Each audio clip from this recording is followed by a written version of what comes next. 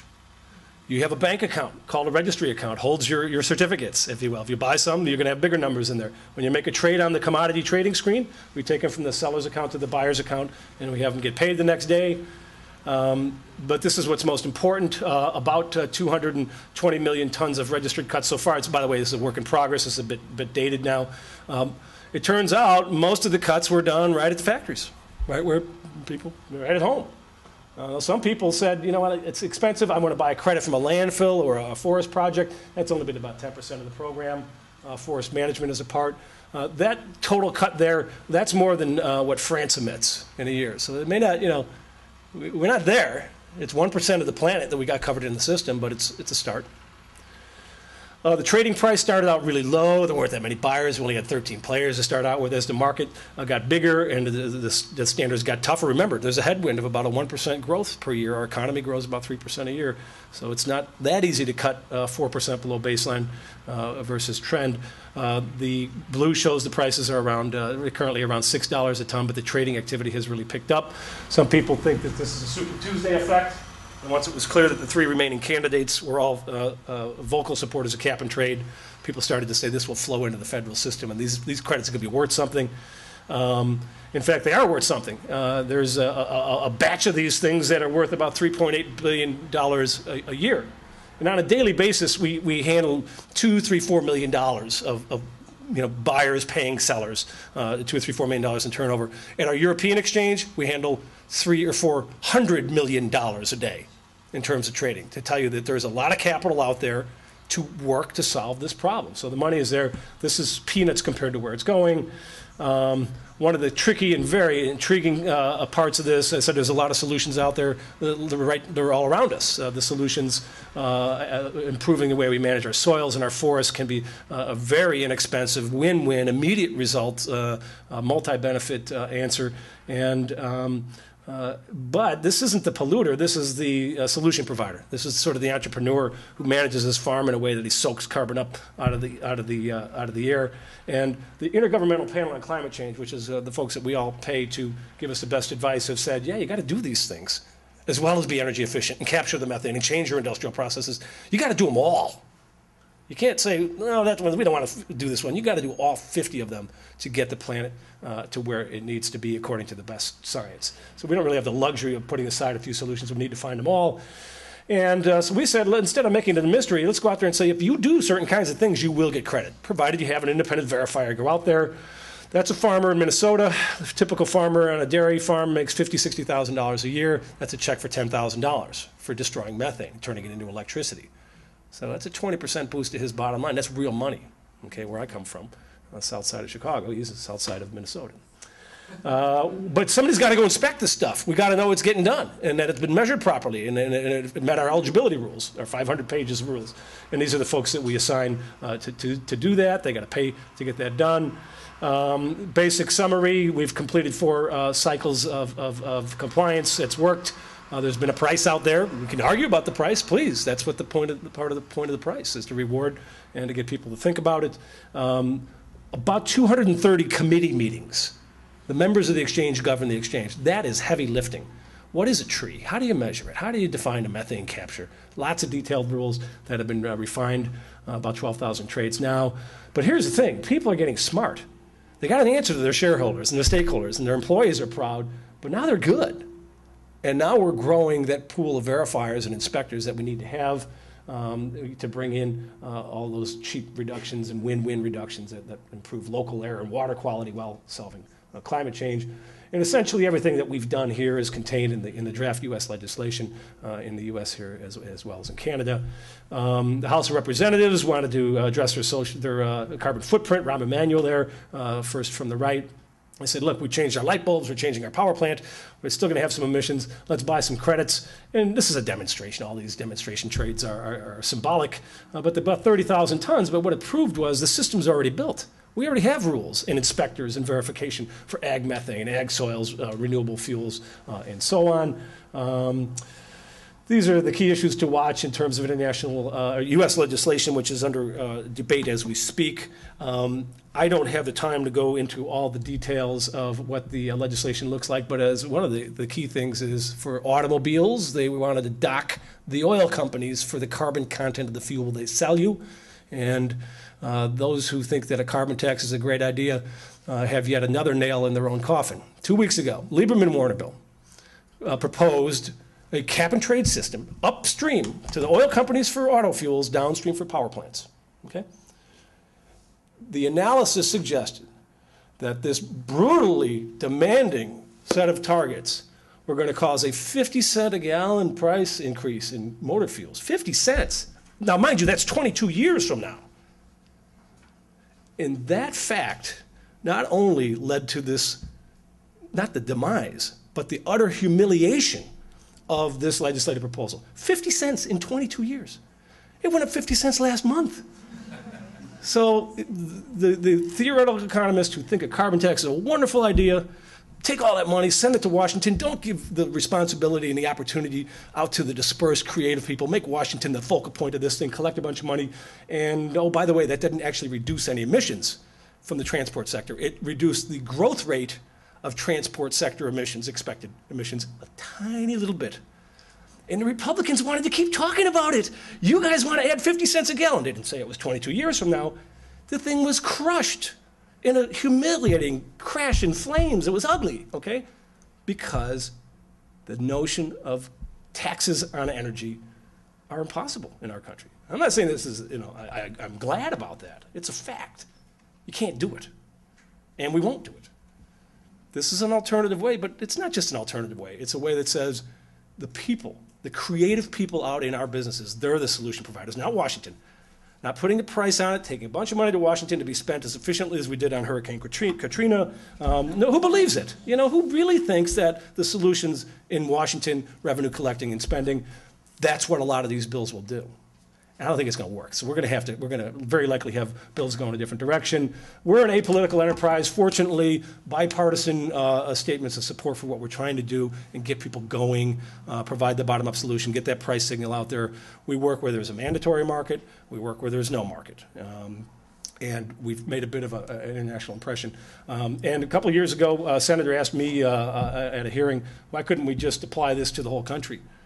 And I kind of had to, be polite and not, get up and do the dance, but we'd be better off if we had, quite frankly. I hope there's a moment for another question or two. I know we've gone overboard. I apologize for the extended time window. No. So appreciate you being here. I think what we'll do is we'll take a short little break and people that have individual questions. That's great. But I first of all want to thank you so much for coming.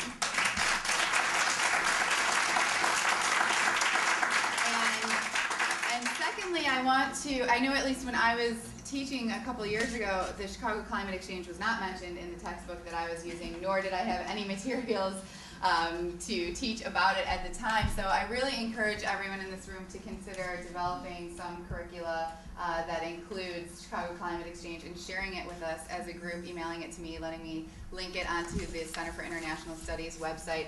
A great way to incorporate math problems, especially for K-8 teachers. This is why not do your math unit using Chicago Climate Exchange or using these examples, make it interdisciplinary, really think about how you can use different aspects of this topic to give more information on what's going on with climate change, what actions are being taken. So thank you so much. Very, very briefly, a couple closing things, particularly community college level where this is a little bit more appropriate.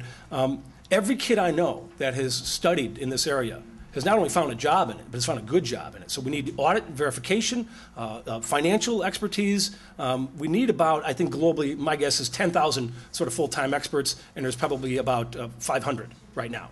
So there's a lot of opportunity in this space, and it's doing good and hopefully doing well and doing it.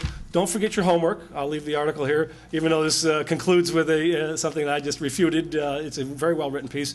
And don't forget that one kid in your class that you can't get through to. Keep at it. So, and these thanks a lot. slides will be linked onto the resource site. Thank you.